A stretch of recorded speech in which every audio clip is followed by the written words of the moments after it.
Roasting is just for entertainment purpose, so don't take it serious. Welcome ভাই বোনেরা, কেমন আছো তোমরা? আশা করি সবাই আছো ভালো।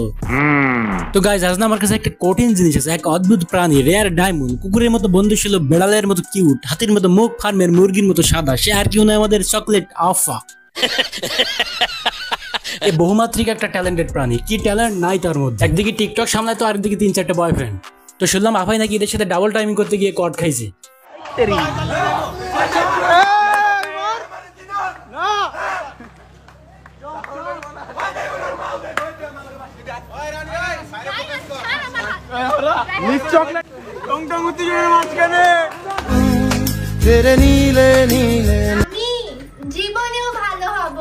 এই প্রাণী এতদিন ধরে বলে আসছে আমি সিঙ্গেল।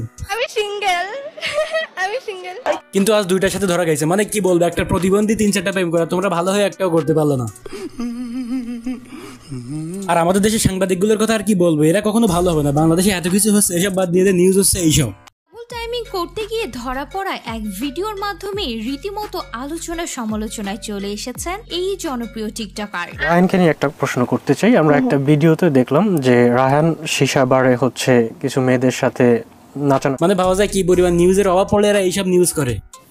কি বলবো, যাই হোক, দেখো আমরা এদের মধ্যে কি হয়েছে কি হচ্ছে সেও আমি জানতে চাইও না, জানার ইচ্ছাও নাই। কিন্তু আমরা অনলাইনে গেলে এদের সব ভিডিও সামনে আসছে, দেখতে না চাইলেও আমাকে জোর করে দেখতে হচ্ছে। ভিডিওটা ভাইরাল হওয়ার পর ও এর দোষ দিচ্ছে, তো এ ওর দোষ দিচ্ছে। এ ওর গোপন ভিডিও ফাঁস করছে, ও এর গোপন ভিডিও ফাঁস করছে। মানে কি একটা অবস্থা অনলাইনে এখন এদের এইসব নাটক চলছে।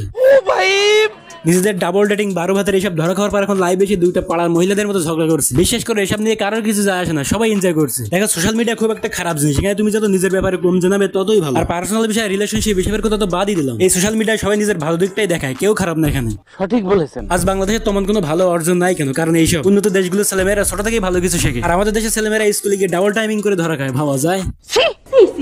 দেখো এখন এদের মধ্যে এই যে ঝামেলা হচ্ছে, এটা মিটাতে পারে একমাত্র তৌহিদ আফ্রিদি।